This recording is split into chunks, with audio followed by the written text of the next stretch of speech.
Hi everyone, Crista Cowan here with another episode of The Barefoot Genealogist. It is time for our monthly edition of What's New at Ancestry. This is for October 2018. If you've never joined us for a What's New episode before, we are going to cover some upcoming genealogy events and conferences. We're going to talk a little bit about some of the new sites, new features on the site. And then we are going to cover some of the new and updated genealogy content on the site. So let's go ahead and dive in. We're going to start with upcoming genealogy events. Now, last month I put up the full calendar for all of the major genealogical events of 2019. This month I just want to highlight two. So coming up next month on the 10th of November, that's a Saturday, is the 22nd Annual Florida Family History Conference held in Orlando each year.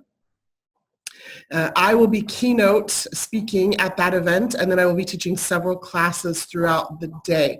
And so if you live in or near Florida or can get to Orlando fairly easily, I would recommend this event. It's very well done, and I'm excited to come and spend the day there. I do know that they are having buses bring people in, so if you live in Miami or Fort Lauderdale area, they're going to have a couple of stops there, and then they will be busing people up to Orlando on Friday night, the 9th of November, and then the conference is on Saturday, of course, and then they'll bus people back down south on Saturday evening. They will also have buses on Saturday morning from both the Villages and Leesburg. So if you live in any of those areas, there is that bus option. Otherwise, if you can get yourself there, it would be great. I would love to see you. Now, the URL for registration is familyhistoryconference.org, familyhistoryconference.org. Again, this event is November 10th. From 9 a.m. to 4 p.m. It is in Orlando, and like I said, I will be the keynote speaker and teaching several classes throughout the day. There will also be other classes to choose from through the day, so you don't have to listen to me all day. It's at Olympia High School in Orlando, and all of the information about how to register, including the full schedule, is going to be there on their website. That's familyhistoryconference.org. Okay, so that is that. Let's talk next about Roots Tech. So Roots Tech, of course, is the largest genealogy and family history conference every year. It is held in Salt Lake City every year, downtown. This year, the dates are the 27th of February through the 2nd of March. Now, registration for this conference opened up on the 20th of September. So the information is already on Roots Tech's website, and you can get your information there about how to register. You can register for the full event. You can register for individual days. Lots of really great stuff happening there. I know that Ancestry is a major sponsor of this event. We will be there. We'll have a booth. We'll have activities. We also will be presenting several classes. I will be there presenting several classes, as will several of my colleagues. The one reason I keep stressing this is because this particular conference, if you're coming in from out of town, and people do, they come from all 50 states and from lots of other countries. If you're coming in from out of town, the hotels fill up very quickly.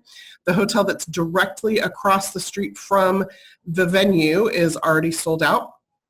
And I know that they've got some deals with some of the local hotels, and those will go very quickly. So if you are interested in coming, at the very least, take a look at the hotels available, and hopefully I'll see you there. So great conference, great event. Look into those for your genealogy education for next year. Now, let's talk about some product updates on the website, so some changes that we've made on the Ancestry website. Many of you may have noticed the potential ancestor hints. They show up as little green people on your family tree. They say potential father, potential mother. When you click on those, it opens up a little box that gives you the option to review the details of that potential parent or add the information manually. When you click Review Details, it pops up a little box that has information about that. Now, the change this month is we've added just right here in the center section what sources were used to determine that this individual is the parent of said person, and some of the other details about the identity of this person.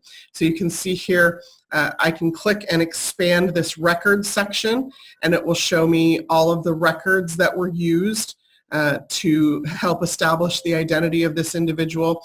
I could also click on photos. I could click on family. It will show me the details about that family. So this is new, and it was implemented based on user feedback that you wanted to be able to see where the information was coming from before adding it to your tree. And so that gives you a view into that. As always, if you have additional feedback or information you would like to give us, you can do that on our Facebook page, or if you go to the support section on Ancestry under help, type in feedback and you'll see the links there to give feedback to the appropriate teams at Ancestry for the different areas of the website. So this is the potential parents feature or potential ancestor feature on Ancestry. Now, another product update we have for you this month. This was rolled out to all users just this past week.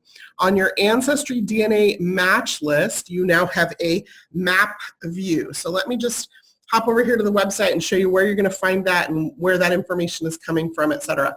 So when you're on your match list, so if I come here to my full match list, and you're going to see this little map view link over here on the right next to search matches. If I click that, it's going to generate a map that's going to show me where my Ancestry DNA matches currently live. Now, there's a couple of things you need to be aware of as it relates to this feature. One is it will only show you where they live if they have agreed to include that information in their profile. You can see here there's a little red, let me zoom in a little, there's a little red placement dot as opposed to the green ones, and that's because that's where I live. So I can come up here to my profile and you'll see that I have actually entered in my profile my location. You can enter the city and the state. You can enter just the state or the town or country, or whatever level of information you're comfortable with entering, you can enter that. And that is where that is pulling from for this map feature. So if you haven't entered your location into your profile, you won't see yourself on the map. And if your matches have not entered their location on their profile, you won't see them on the map. So this is only for people who've entered that location. Now, sometimes you'll see things like this number 13 right here. What that means is that 13 of my matches live in the same place. And so I have to zoom in, and then you'll notice as I zoom in, that 13 gets broken out into smaller and smaller locations until eventually you're seeing either photos if they've uploaded a photo to their profile, or initials if they have not uploaded a photo to their profile, so that you can see where these people are from and who they are. And then you can click on that and it will give you some information about that particular match. Now there's a few reasons why I find this really useful. One is it helps me start to look for patterns. So I can see, for example, I have a large concentration of matches in California. That doesn't surprise me, right? Knowing what I know about the fact that I'm a fifth generation Los Angelino, and that both my parents and grandparents and several great-grandparents lived in Southern California, that is no surprise to me. So it gives me kind of an idea of where my matches are concentrated. The other thing that I'm really excited about, or that I hope this will do, is that it'll just give people another point of engagement with their DNA results. So we know a lot of people took their DNA test and they got their ethnicity results, and then they haven't re-engaged, or they haven't quite understood what to do to re-engage with their matches. And of course, my hope is that this will give people an opportunity to re-engage, hopefully update their location information in their profile, maybe add a photo, maybe click through to some of these matches and respond to them. And while they're at it, maybe take a peek at some of their messages and respond to those. So anytime there's an opportunity for people to re-engage with their DNA match list, I am all for it. So hopefully take a look at that. You'll find some interesting things. If you find something really interesting, be sure to leave a comment here on the YouTube channel and on this video, and I would love to see what it is that you are learning or discovering with your new DNA match list map view.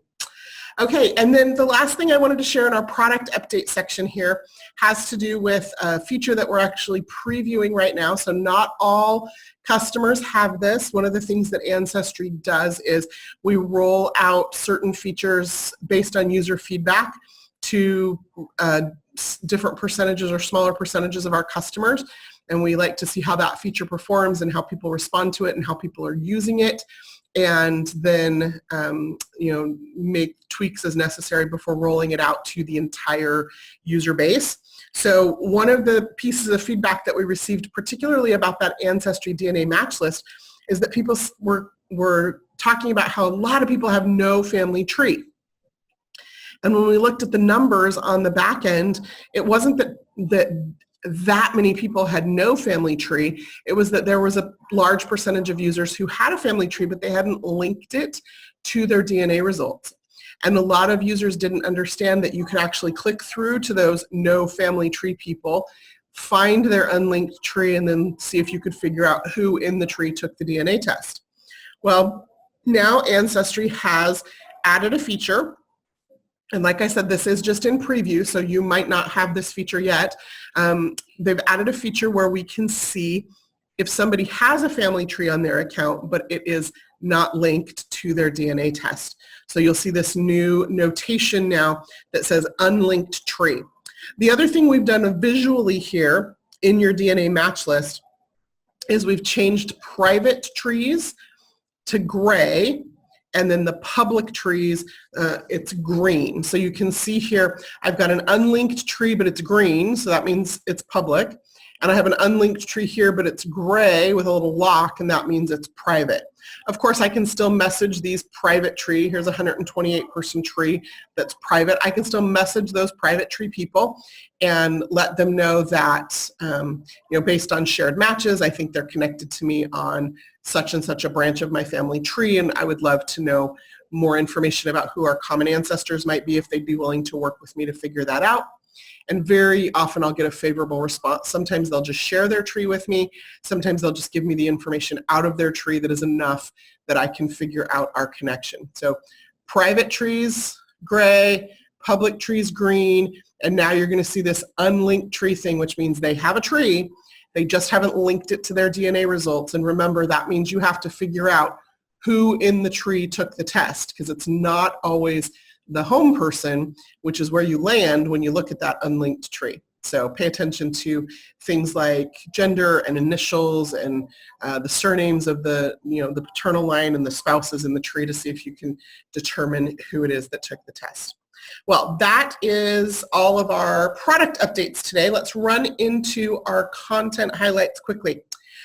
So last month we talked a little bit about the difference between new databases and updated databases. And this month, Ancestry has been really, really active updating existing databases. And I have some details for you around what has been updated in some of these databases. And in some cases, some of these databases have had millions of records added to them. So they're certainly going to be worth revisiting. So Ancestry has a database called the New York Death Index. It dates from 1852 to 1956. When Ancestry originally obtained this index, there were 3 cities that maintained their own records, and so we did not have copies of those indexes to include when we originally published it. So since we originally published it, this month we have added the city of Buffalo. So all the Buffalo death index records have been added to this particular collection. 2 additional collections out of the UK. So we've got England and Wales Death Index that dates from 2007 to 2017, and the Scotland Northern Ireland Death Index that dates from 1989 to 2017. So what's been added to both of these databases are the records for 2016 and 2017. So previously, both of these databases ended with 2015. So we've now added 2 additional years. The Texas Select County Marriage Records Database dates from 1837 to 2015. And now, very similar to New York, when Ancestry obtains records from state agencies, sometimes there are individual counties or cities, in the case of New York, that are not included for various reasons, sometimes legislative, sometimes political, within that jurisdiction. And so in this case, this original database that we had, that we published a while ago, did not contain Hidalgo and Travis County records. And we have since been able to now add those records to this particular marriage records database. So if you have previously searched this database for marriage records between 1837 and 2015, and there is a chance that the record you were searching for was from Hidalgo and Travis counties, and it would not have shown up before now, but now you can go back and search this database and those records will hopefully be there. And then the last database that I want to talk about today is the New Jersey Marriage Index database. It originally did not go through 2016. So the records start in 1901, and now we've added an additional 5.8 million records and an additional 49 years worth of marriage records index that now goes through 2016. So if you've got someone here in the last 49 years that would have been married in New Jersey, that index to their marriage records should now be available. So lots and lots and lots of updated records. There were a couple of new databases that were added this month, but we spent a lot of time this month focused on updating existing record collections.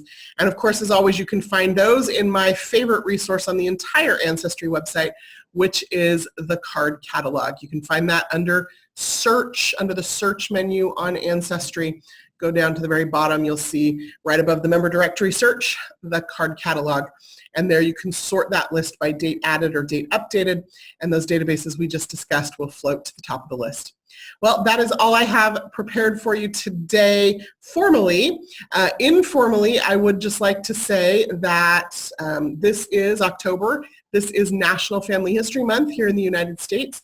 And so we are celebrating that at Ancestry, and I personally am commemorating that in several different ways. So if you do not already, I would encourage you to follow the Ancestry Facebook page. On Ancestry's Facebook page this month, we'll be sharing out some tips and tricks and some printable PDFs with some different resources and checklists for different kinds of research that you might be working on in different areas of the world, different periods of time. And so I think that that will be really valuable for you. And then personally, I am commemorating National Family History Month on my Instagram channel. So you can follow me at Crista Cowan on Instagram. And every day this month, I will be doing an Instagram Live where I will be sharing out just a quick genealogy tip of the day. Yesterday was day 2. I'll be doing day 3 here in a couple of hours. And remember that if you are on Instagram, those Instagram live stories are only available for 24 hours. So once I go live, it gets uploaded there to Instagram across the top under the Instagram stories. And then after 24 hours, it's gone, because that's how Instagram works. So be sure to follow me over at Crista Cowan on Instagram. And I would love to see you there and hear your comments and your own tips and tricks around some of the things that I will be sharing out this month. Otherwise, you are welcome, hopefully, to continue to follow the Barefoot Genealogist series on Ancestry's YouTube channel. If you haven't yet subscribed, you'll want to go ahead and do that so that you get notified every time a new video is uploaded. Until next time, this is Crista Cowan. Have fun climbing your family tree.